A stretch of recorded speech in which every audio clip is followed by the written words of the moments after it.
Subscribe करिए हमारे channel target UP TET CTET को और बेल आइकन को दबाइए। हेलो फ्रेंड्स, मैं रेनू स्वागत करती हूँ आप सभी भावी अध्यापक एवं अध्यापिकाओं का आपके अपने channel target UP TET CTET में। दोस्तों, आज की इस वीडियो में हम पढ़ने वाले हैं बालकों के शारीरिक विकास, मानसिक विकास और संवेगात्मक विकास के बारे में। दोस्तों, पिछले वीडियोस में हम लोगों ने मनोविज्ञान का अर्थ, मनोविज्ञान की परिभाषाएं, इसके अलावा बालक के विकास की जो तीनों अवस्थाएं हैं, शैशवावस्था, बाल्यावस्था और किशोरावस्था, इन तीनों को हमने विस्तार से पढ़ लिया था।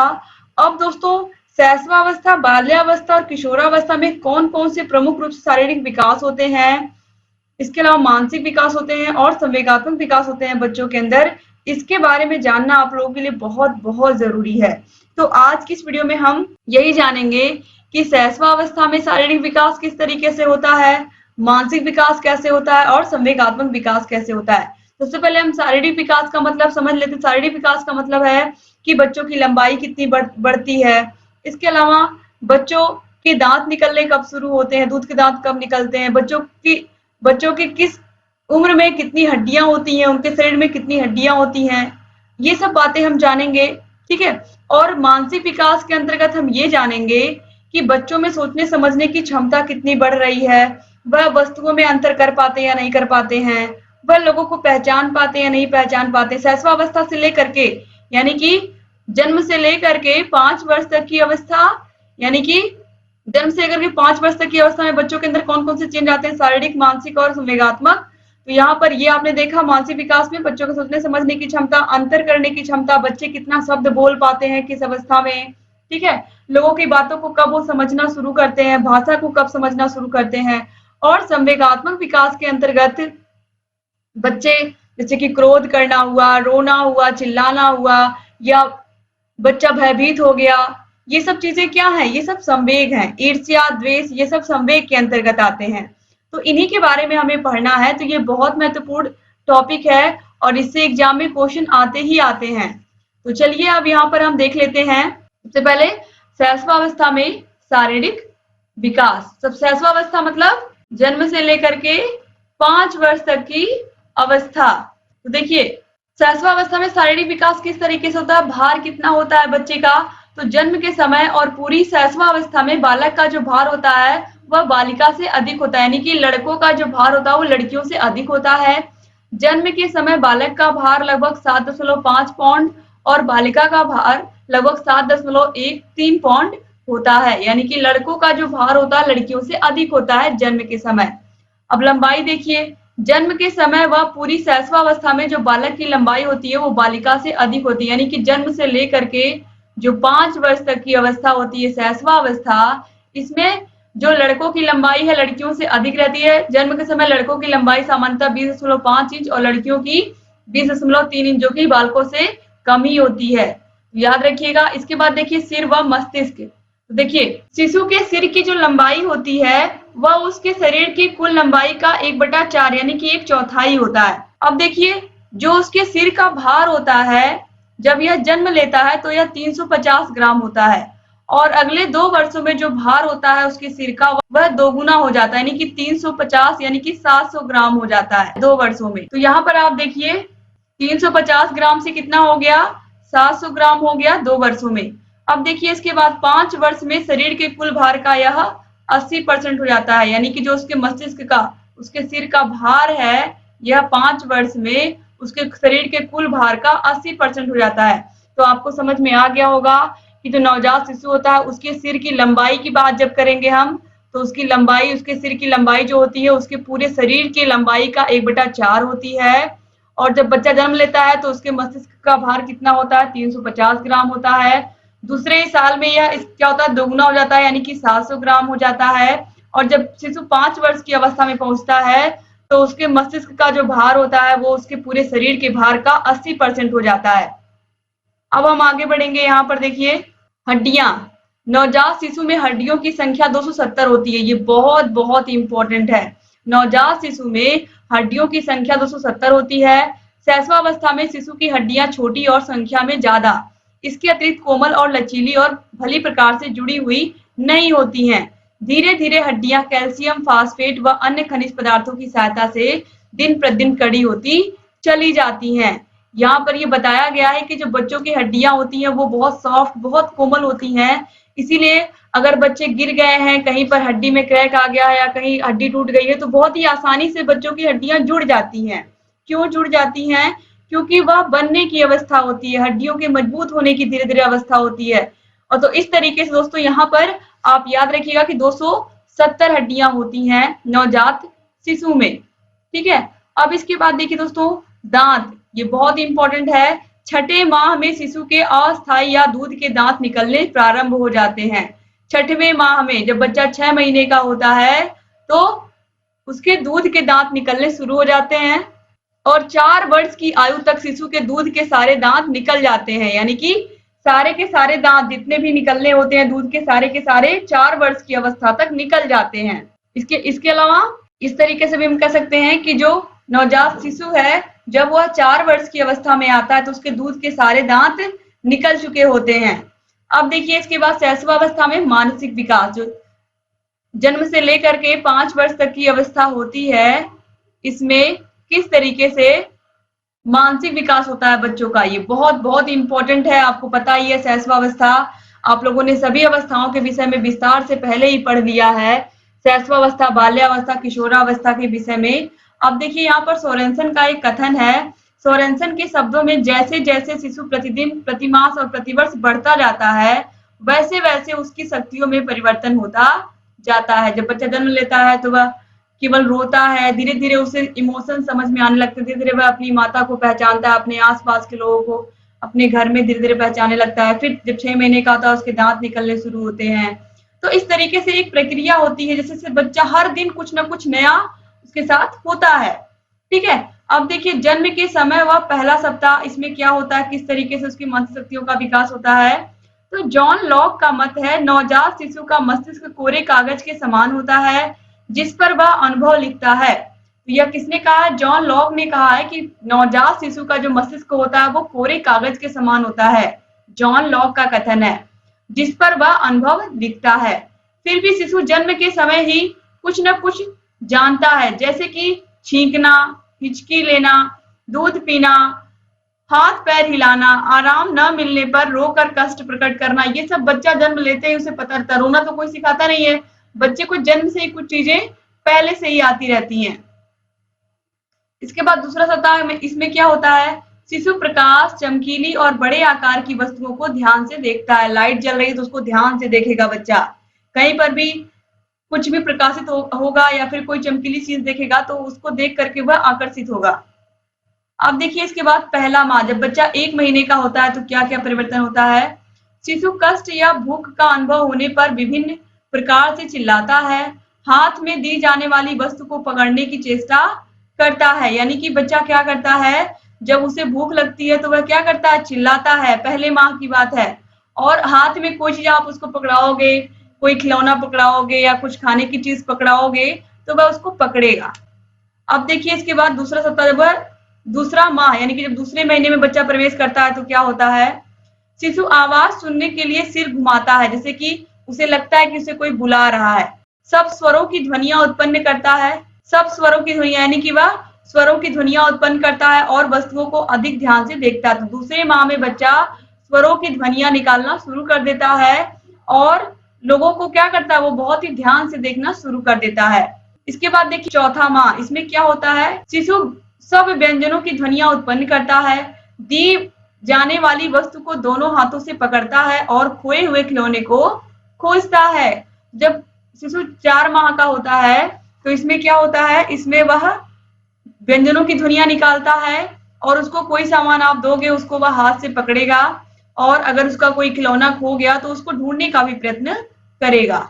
अब जब शिशु 6वें माह में पहुंचता है तब क्या होता है, शिशु सुनी हुई आवाज का अनुकरण करता है तथा अपना नाम समझने लगता है एवं प्रेम और क्रोध में अंतर जान जाता है। यानी कि कौन उससे प्रेम से बात कर रहा है, कौन उसको डांट रहा है, ये बात उसको 6वें महीने में समझ में आने लगती है और वह आवाज का, सुनी हुई आवाज का अनुकरण करता है। यानी कि उसे ये बात समझ में आ गई, माता बुला रही है, पिता बुला रहे हैं, दादी बुला रही है, बाबा घर में कौन बुला रहा है, उसको सबकी आवाजों को धीरे धीरे पहचानने लगता है।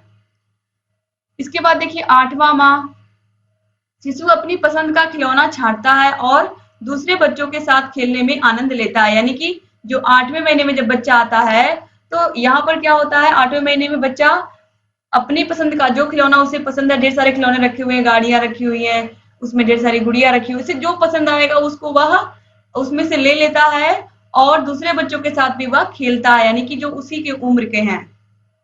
इसके बाद देखिए, जब शिशु 1 साल का होता है तब क्या परिवर्तन होता है, यानी कि पहले वर्ष में शिशु 4 शब्द बोलता है और दूसरे व्यक्तियों की क्रियाओं का अनुकरण करता है।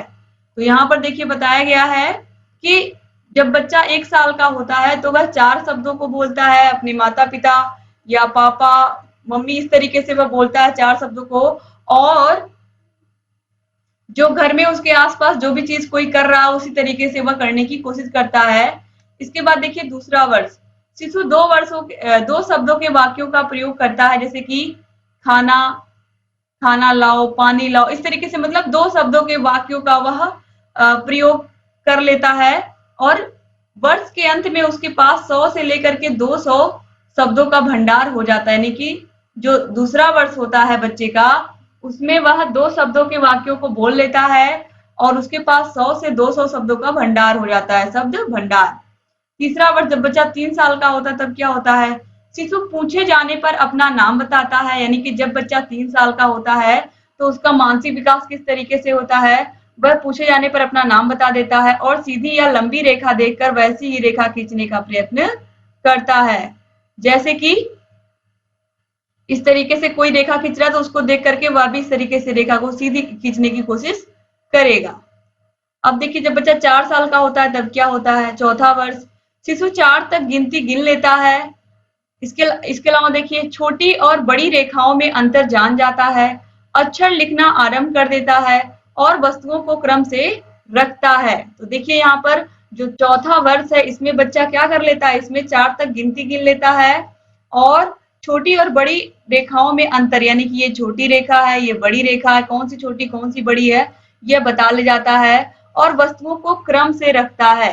यानी कि इस तरीके से बच्चों को फिल करने के लिए आते हैं बहुत सारे खिलौने, जिसमें त्रिभुज बना होता है, चतुर्भुज बना होता है, पंचभुज बना होता है और उसमें उसी आकार के टुकड़े रखने होते हैं बच्चों को। तो ये बच्चों को आकृतियों का ज्ञान भी धीरे धीरे यहाँ पर होता है, वस्तुओं को क्रम से रखना भी बच्चे सीखते हैं। 5वां वर्ष, शिशु हल्की और भारी वस्तुओं या विभिन्न प्रकार के रंगों में अंतर जान जाता है। वह अपना नाम लिखने लगता है एवं 10 से 11 शब्दों के वाक्यों को दोहराने लगता है। तो यहाँ पर आप देखिए, जो 5वां वर्ष होता है इसमें क्या होता है, इसमें बच्चा हल्की और भारी वस्तुओं में अंतर समझने लगता है और रंगों में भी अंतर वह जानने लगता है। तो 5वें वर्ष में बच्चा आता है तो उसे समझ में आता है कि कौन सी वस्तु भारी है, कौन सी वस्तु हल्की है। अब इसके बाद यहाँ पर हम देखेंगे 6वां अवस्था में संवेगात्मक विकास, बच्चे का जो संवेग होता है वह किस तरीके से परिवर्तित होता है। तो स्पिट्ज ने कहा है कि संवेग जन्म से ही विद्यमान नहीं रहते हैं, मानव व्यक्तित्व के किसी भी अंग के समान उनका भी विकास होता है। तो यहाँ पर ये इनका अपना मत है, लेकिन सच्चाई ये है दोस्तों कि जो संवेग है वो जन्म से ही होता है बच्चे के, जैसे कि बच्चे का जो रोना होता है, रोना वो उसे जैसे जन्म लेता है रोना उसको कोई सिखाता नहीं है, वह जन्म लेते ही रोना शुरू कर देता है। तो इस तरीके से बच्चे में कुछ ना कुछ संवेग जन्म के समय ही होते हैं। अब ब्रिजेस के अनुसार शिशु में जन्म के समय केवल उत्तेजना होती है और 2 वर्ष की आयु तक उसमें लगभग सभी संवेगों का विकास हो जाता है। देखिए यहाँ पर शिशु अपने जन्म के समय से ही संवेगात्मक व्यवहार की अभिव्यक्ति करता है। उसका रोना, चिल्लाना और हाथ पैर पटकना इस बात का प्रमाण है। शिशु के संवेगात्मक व्यवहार में अत्यधिक अस्थिरता होती है। जैसे उसकी आयु बढ़ती जाती है वैसे वैसे उसके संवेगात्मक व्यवहार में भी स्थिरता आ जाती है। यानी कि देखिए, पहले में बताया है कि बच्चा अपनी अपनी बातों को वह किस तरीके से मनवाता है, अपने व्यवहार की अभिव्यक्ति कैसे करता है, वह रोता है, चिल्लाता है, हाथ पैर पटकता है, क्योंकि जब जन्म लेता है शिशु, जो नवजात शिशु होता है, इसके अलावा वो कर भी क्या सकता है, या 5 से 6 महीने का शिशु होता है, क्योंकि वह बोल तो सकता नहीं, अपनी बातों को स्पष्ट रूप से कह तो सकता नहीं है, ठीक है। तो वह रो करके, चिल्ला करके, हाथ पैर पटक करके ही वह ये चीज बताएगा कि हाँ ये चीज खराब है, ये चीज अच्छी लग रही है, ये चीज तीखी लग रही है, कड़वी लग रही है। अब देखिए, संवेगात्मक व्यवहार में अत्यधिक अस्थिरता होती है। इसका क्या मतलब है कि बच्चा अचानक से उससे कोई खिलौना उसका छीन लिया गया तो वो रोने लगता है, ठीक है, और अचानक से उसे वह खिलौना मिल गया तो वो खुश हो गया, हंसने लगा। तो इस तरीके से बच्चे का जो संवेग होता है वो अस्थायी होता है, यानी कि संवेग में बहुत ही अधिक अस्थिरता होती है। तो कभी वह खुश होगा, कभी तुरंत रोने लगेगा, लेकिन धीरे-धीरे उसे ये समझ में आ जाता है कि हाँ, हमें अपने खिलौने भी अदर बच्चों के साथ या जो और बच्चे हैं उनके साथ भी शेयर करना चाहिए, मिलकर खेलना चाहिए। तो धीरे-धीरे उसके संवेगात्मक व्यवहार में स्थिरता आने लगती है। अब जस्टिन के अनुसार 3 वर्ष की आयु में शिशु में अपने साथियों के प्रति प्रेम का विकास हो जाता है और वह उनके साथ खेलता एवं हंसता है। तो 3 वर्ष की आयु में शिशु में अपने साथियों के प्रति प्रेम का विकास हो जाता है। 3 साल का बच्चा होता है, उसे अपने साथियों के साथ खेलने में खेलना अच्छा लगता है, उनके साथ घूमना अच्छा लगता है। तो आस-पास बच्चे अपने घर पर ही किस तरीके से खेल खेलते हैं या खुद साथ में किस तरीके से मितव्यत व्यवहार के साथ रहते हैं। तो ये सब क्या है, प्रमाण है कि 3 वर्ष की आयु में ही बच्चों में अपने साथियों के प्रति क्या उत्पन्न होता है, प्रेम भावना उत्पन्न होती है। और साथ ही साथ क्या करते हैं, वो लोग खेलते भी हैं और साथ ही साथ हंसते भी हैं।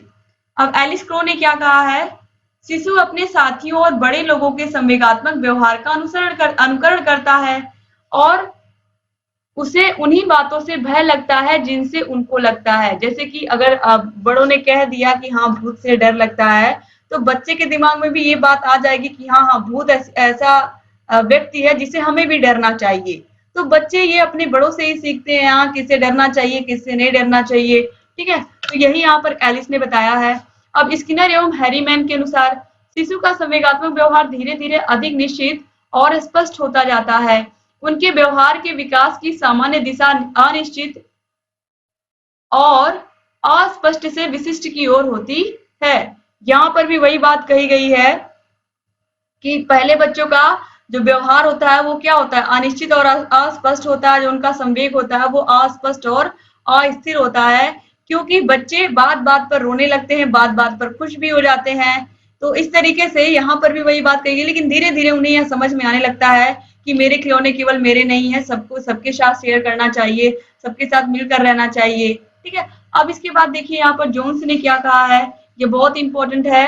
2 वर्ष का शिशु सांप से नहीं डरता है, पर धीरे धीरे उसमें भय का विकास होता चला जाता है, क्योंकि घर वालों ने कहा कि कुत्ते से दूर रहो, सांप से दूर रहो, सांप काट लेगा, कुत्ता काट लेगा, बिल्ली पंजा मार देगी। तो इस तरीके से जब हम बच्चों को बताते हैं तब बच्चों को ये चीज पता चलती है, तब वो बच्चे भी क्या करते हैं, उनसे डरने लगते हैं। तो 3 वर्ष की आयु में वह अंधेरे में, पशुओं से और अकेले रहने से डरता है। 5 वर्ष की आयु तक वह अपने भय पर नियंत्रण नहीं कर पाता है। यानी कि जो बच्चा है उसे यह समझ में आ जाता है कि किससे हमें डरना चाहिए, किससे नहीं डरना चाहिए। धीरे धीरे वह अपने बड़ों का ही अनुसरण करके सीख जाता है। अब देखिए यहाँ पर आप लोगों ने शैशवावस्था में शारीरिक विकास, मानसिक विकास और संवेगात्मक विकास देख लिया। अब हम यहाँ बाल्यावस्था में भी शारीरिक विकास, मानसिक विकास और संवेगात्मक विकास देखेंगे। ये बहुत ही आसान है, इसको भी हम लोग पढ़ लेते हैं। चलिए जल्दी देखिए, बाल्यावस्था में शारीरिक विकास निम्न प्रकार से होता है। पहला है भार। बाल्यावस्था में बालक के भार में तीव्र वृद्धि होती है। 12 वर्ष के अंत में उसका भार 80 और 95 पाउंड के बीच में होता है। 9 या 10 वर्ष की आयु तक बालकों का भार बालिकाओं से अधिक रहता है। इसके बाद बालिकाओं का भार अधिक होना प्रारंभ या आरंभ हो जाता है। तो यहाँ पर बताया गया है कि बाल्यावस्था में बालक के भार में तीव्र वृद्धि होती है और 12 वर्ष के अंत में उसका भार 80 से 95 पाउंड के बीच में हो जाता है। लेकिन 9 या 10 वर्ष की आयु तक बालकों का भार बालिकाओं से अधिक रहता है और इसके बाद 10 वर्ष के बाद क्या होता है, लड़कियों का जो वेट होता है वो बढ़ने लगता है। अब देखिए सिर व मस्तिष्क। बाल्यावस्था में क्रमशः परिवर्तन होता रहता है। 9 वर्ष की आयु में बालक के मस्तिष्क का भार उसके कुल शरीर के भार का 90% होता है। इसके बाद हड्डियां। बाल्यावस्था में हड्डियों की संख्या और अस्थिकरण अर्थात दृढ़ता में वृद्धि होती है। इस अवस्था में हड्डियों की संख्या 270 से बढ़कर के 350 हो जाती है। तो यहाँ पर बताया गया है कि आपने देखा तभी नवजात शिशु में हड्डियों की संख्या कितनी होती है, 270। लेकिन अब देखिए यहाँ पर बाल्यावस्था में 270 से बढ़कर के 350 तक पहुंच जाती है और जो हड्डियां हैं उनमें दृढ़ता भी आती है। अब दांत। अब देखिए 6 वर्ष की आयु के बच्चों के दांत गिरने शुरू हो जाते हैं। तो 4 वर्ष तक आपने देखा था दूध के दांत निकलते हैं और 6 वर्ष के बाद धीरे धीरे 8 वर्ष तक बच्चे के दांत जो है वो सारे के सारे दूध वाले टूट जाते हैं और सब अस्थाई दांत निकलने शुरू हो जाते हैं। 6 वर्ष की आयु के बच्चों के दांत गिरने शुरू हो जाते हैं और उसकी जगह पर अस्थाई दांत निकलने शुरू हो जाते हैं। तो 6-7 वर्ष की जो अवस्था होती है, इसमें दूध के दांत गिरने शुरू होते हैं और अस्थाई दांत निकलने शुरू हो जाते हैं। अब विकास का महत्व, तो बाल्यावस्था में लगभग सभी अंगों का विकास होता जाता है। वह अपने सभी कार्य धीरे धीरे स्वयं करना सीख जाता है और यौन अंगों का भी विकास होता है। तो यहाँ पर बताया गया बाल्यावस्था में जो बच्चे हैं वे अपना कुछ कुछ काम करना, सभी कार्य तो नहीं, कुछ कुछ काम जो है वो करना सीख ही जाते हैं। तो सभी कार्य से मतलब यहाँ पर यही है कि बच्चे खाना देने पर खाना खा लेते हैं, वो खुद नहा भी सकते हैं, वो अपने काफी हद तक मैक्सिमम जो काम है वो कर सकते हैं, ठीक है। लेकिन जो शैशवावस्था होती है, शून्य से लेकर के जन्म से लेकर के 5 वर्ष तक की अवस्था, उसमें क्या होता है, उसमें जो बच्चा होता है वह पूरी तरीके से अपनी माता पर या अपने परिवार पर आश्रित होता है। लेकिन जब बच्चा बाल्यावस्था में आता है तो वह धीरे धीरे अपने कामों को खुद करना सीख जाता है। अब बाल्यावस्था में मानसिक विकास भी देख लेते हैं हम, किस तरीके से बच्चों का मानसिक विकास होता है। तो मेंटल डेवलपमेंट इन चाइल्डहुड में देखिए, क्रो एंड क्रो के अनुसार जब बालक लगभग 6 वर्ष का हो जाता है तब उसकी मानसिक शक्तियों का लगभग पूर्ण विकास हो जाता है। जैसे कि 6वें वर्ष में जब बालक पहुंचता है तो देखिए क्या होता है, बालक बिना हिचके यानी कि 13 से 14 तक की गिनती वह गिन लेता है। बिना हिचके यानी कि बिना सांस लिए एक स्वर में ही 13 से 14 तक की गिनती वह आसानी से गिन सकता है। सामान्य प्रश्नों के उत्तर व चित्र को देखकर बनी वस्तुओं के नाम बता देता है। इसके बाद देखिए 7वें वर्ष में बालक जब पहुंचता है तो क्या होता है, बालक में दो वस्तुओं के बीच अंतर करने की शक्ति का विकास हो जाता है। वह लकड़ी और कोयला, जहाज और मोटर कार में अंतर बता देता है। यानी कि बच्चा दो वस्तुओं में अंतर करना सीख जाता है कि मोटर कार कहाँ चलती है, जमीन पर चलती है, जो जहाज है वो पानी में चलता है, इसके अलावा ऊपर भी उड़ता है। तो उड़ने वाला जहाज, पानी में तैरने वाला जहाज और सड़क पर चलने वाली गाड़ियां, इन सब में वह अंतर करना समझ जाता है। उसे लकड़ी और कोयले में अंतर समझ में आने लगता है। तो कुछ कुछ चीजें क्या है जो उसको समझ में आने लगती, दो वस्तुओं में हमें अंतर कैसे करना है। फिर है 8 वर्ष की अवस्था में जब बच्चा पहुंचता है तब क्या होता है, बालक छोटी छोटी कहानियों व कविताओं को दोहराने की योग्यता प्राप्त कर लेता है। वह किसी पैराग्राफ के 5 से 6 प्रश्नों के उत्तर भी वह दे सकता है। जब बच्चा 8 साल का होता है तो यही वह अवस्था होती है जिसमें बच्चों को ढेर सारी कविताएं, कहानियां सुनाई जाती हैं और बच्चा क्या करता है, उन कविताओं को दोहराता है और उनको सीख लेता है और एक्टिविटी करके उन कहानियों को दिखाता है। अब इसके बाद देखिए यहाँ पर जब बच्चा 9 वर्ष का होता है, बालक दिन, समय, दिनांक, मुद्रा, नाप तौल, गणना, द्रव्यमान, आयतन आदि के विषय में ज्ञान प्राप्त कर लेते हैं। यानी कि जब बच्चे 9 वर्ष के होते हैं तो उन्हें यह बात समझ में आती है आज कौन सा दिन है, कितना टाइम हो रहा है, कौन सी डेट है, हमारे देश की मुद्रा क्या है, रुपया है, ये सब बच्चों को समझ में आने लगता है। नाप तौल यानी कि लीटर क्या होता है, मीटर क्या होता है, मीटर से हम क्या करते हैं, लंबाई को मापते हैं और किलो में हम क्या करते हैं, चीजों को तौलते हैं। तो ये बातें धीरे धीरे बच्चों को समझ में आने लगती हैं। आयतन के विषय में भी बच्चा जानने लगता है। अब जब बच्चा 10 वर्ष का होता है तब क्या होता है, चलिए देख लेते हैं। 10 वर्ष का बालक 3 मिनट में 60 से 70 शब्द बोल लेता है। वह दैनिक जीवन में जो नियम परंपराएं होती हैं उनसे परिचित हो जाता है। तो आसपास उसके घर में या उसके घर में जो भी जिस तरीके से जो भी जिस धर्म को मानने वाले हैं उस धर्म की चीजें उस बच्चे को अपने रीति रिवाज, परंपराएं अपने धर्म की समझ में आने लगती हैं और 3 मिनट के अंदर वह 60 से 70 शब्द बोल लेता है। अब जब बच्चा 11 साल का होता है तब क्या होता है, बालक में निरीक्षण व जिज्ञासा की योग्यता विकसित हो जाती है। निरीक्षण व जिज्ञासा यही वह समय है जब बच्चों को शिक्षक टूर लेकर के जाते हैं, घुमाने लेकर के जाते हैं, क्योंकि बच्चों के अंदर निरीक्षण करने की बहुत ही तीव्र जिज्ञासा होती है। अब जब बच्चा 12 वर्ष का होता है तब क्या होता है, बालक में तर्क व समस्या समाधान की योग्यता विकसित हो जाती है। वह किसी देखी हुई फिल्म की 75% बातें बता सकता है। यानी कि बच्चा जब 12 वर्ष का होता है तो वह किसी भी समस्या के समाधान की योग्यता रखता है, तर्क करने की क्षमता रखता है और अगर उसने कोई मूवी देखी है तो उसके 70% बातें उसको दिमाग में याद रहेंगी, सेम टू सेम वो किसी को भी उसको बता सकता है।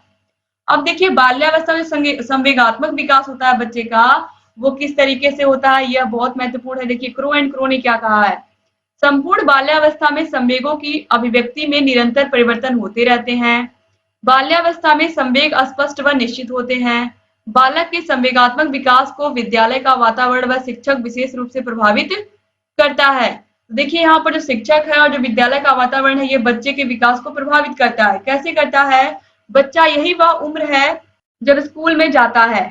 जब बच्चा स्कूल में जाता है तो उसके शिक्षक उससे किस तरीके का व्यवहार कर रहे हैं, उसके विद्यालय में उसे किस तरीके से, उसके आसपास जो उसके दोस्त हैं वो उससे किस तरीके से व्यवहार कर रहे हैं, विद्यालय का वातावरण कैसा है। बहुत ज्यादा बच्चों को प्रताड़ित तो नहीं किया जाता है, तो अगर बच्चे को प्रताड़ित किया जाता है बहुत अधिक, तो निश्चित रूप से बच्चा भय में रहेगा, और भय भी क्या है? एक प्रकार का संवेग ही है। तो इसलिए जो स्कूल का वातावरण है वो भी बच्चे को काफी हद तक उसके संवेग को क्या करता है? प्रभावित करता है। और शिक्षक का जो व्यवहार है बच्चे के प्रति, वह भी बच्चे के संवेग को प्रभावित करता है। तो दोनों ही क्या है? बहुत महत्वपूर्ण है। और आपको पता ही है कि यही वह बाल्यावस्था है जिसमें बच्चा विद्यालय में प्रवेश लेता है। आप लोगों को मैंने बताया है बाल्यावस्था में सबसे पहले कि बाल्यावस्था ही वह अवस्था है जिसमें बच्चा विद्यालय में प्रवेश लेता है। टोली या समूह में रहने के कारण बच्चों में पारस्परिक घृणा, द्वेष और ईर्ष्या पाई जाती है। यानी कि बच्चे अपना समूह बना लेते हैं और उसी समूह में रहते हैं, और दूसरे समूह के लोगों से क्या करते हैं? क्योंकि छोटे होते हैं बच्चे, नादान होते हैं, उन्हें यह समझ नहीं होती, तो वह क्या करने लगते हैं? वह घृणा करने लगते हैं। द्वेष, ईर्ष्या, ये सब भी क्या है? संवेग ही है। तो यह सब भी क्या है? संवेग ही है। और यह सब बच्चों के अंदर पनपने लगते हैं, वो स्कूल में जाते हैं। अब देखिए एलिस क्रो ने क्या कहा है? बालक अपने दोषों के परिणामों को सोचकर चिंतित होता है और अपने से अधिक भाग्यशाली बालकों से ईर्ष्या करता है। इसका सबसे अच्छा एग्जाम्पल मैं बताऊं, अगर कोई बच्चा काम करके नहीं गया है विद्यालय में, तो उसे ये बात पता है कि आज टीचर की डांट मुझे मिलेगी, और जो बच्चा काम करके गया है वो तो खुश रहेगा कि बाकी लोगों को आज डांट पड़ने वाली। तो ये इस तरीके से बच्चों के अंदर भावना होती है जब वह बाल्यावस्था में होते हैं।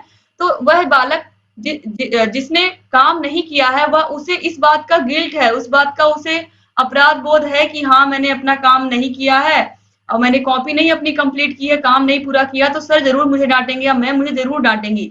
तो वह अपने दोषों के परिणाम को सोचकर क्या कर रहा है? चिंतित हो रहा है कि हाँ आज डांट पड़ेगी। अगर काम नहीं पूरा तो उसका क्या परिणाम होगा? डांट पड़नी है। और जो बच्चा वह देख रहा है, जो बच्चा काम पूरा करके आया, उसको लग रहा है कि ये कितना भाग्यशाली है, ये सर से मैम से डांट नहीं खाने वाला है। तो इस तरीके से ये भी होता है। और अधिक भाग्यशाली बालकों से बच्चा क्या करने लगता है? ईर्ष्या करने लगता है। वह अपने प्रति परिवार के सदस्यों के व्यवहार को कठोर मानता है। उसे लगता है कि मेरे साथ सब लोग गलत व्यवहार कर रहे हैं, और क्योंकि उसके विचार से वे उसके विचार को समझ ही नहीं पाते हैं, तो बच्चे को लगता है कि उसके परिवार वाले उसको समझ ही नहीं पा रहे हैं। अब एलिस क्रो के अनुसार बालक सामान्य रूप से प्रसन्न रहता है और दूसरों के प्रति उसका विद्वेष अस्थायी होता है। दोस्तों बच्चे ईर्ष्या द्वेष तो रखते हैं, लेकिन जैसे जैसे वे बड़े होते हैं उन्हें ये बात समझ में आती है कि किसी से भी ईर्ष्या द्वेष रखना अच्छी बात नहीं है और हमें मिलजुल करके ही रहना चाहिए। तो ये जो विद्वेष होता है, ये सब क्या होता है? बच्चे झगड़ा कर लेते हैं, फिर क्या होता है? फिर वो एक साथ रहने लगते हैं, मित्र भी बन जाते हैं। तो ये सब क्या है? झगड़े होते हैं, लड़ाइयाँ होती हैं, लेकिन फिर क्या होते हैं? बच्चे एक दूसरे के साथ रहने लगते हैं। तो जो बाल्यावस्था की लड़ाइयाँ होती हैं या एक दूसरे के प्रति ईर्ष्या होती है, वो सिर्फ बाल्यावस्था में कुछ ही समय के लिए रहती है, फिर खत्म हो जाती है। तो इस तरीके से यहाँ पर आप लोगों ने आज क्या क्या देखा? आज आप लोगों ने पूरी की पूरी शैशवावस्था में जितने भी परिवर्तन होते हैं, शारीरिक विकास, मानसिक विकास और संवेगात्मक विकास के रूप में इनको पढ़ा।